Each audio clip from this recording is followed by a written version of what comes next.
scan this. Sovi is here. Let's level up. Negative income elasticity means this good is inferior, so when income rises, demand moves the opposite way. Watch this fast and lock in the answer.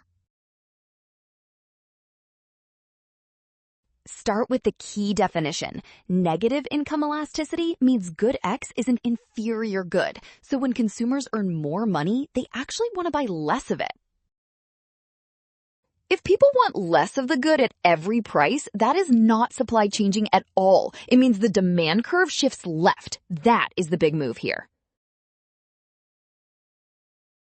With demand shifting left and supply unchanged, the new equilibrium lands lower on both price and quantity. So option B is the correct answer.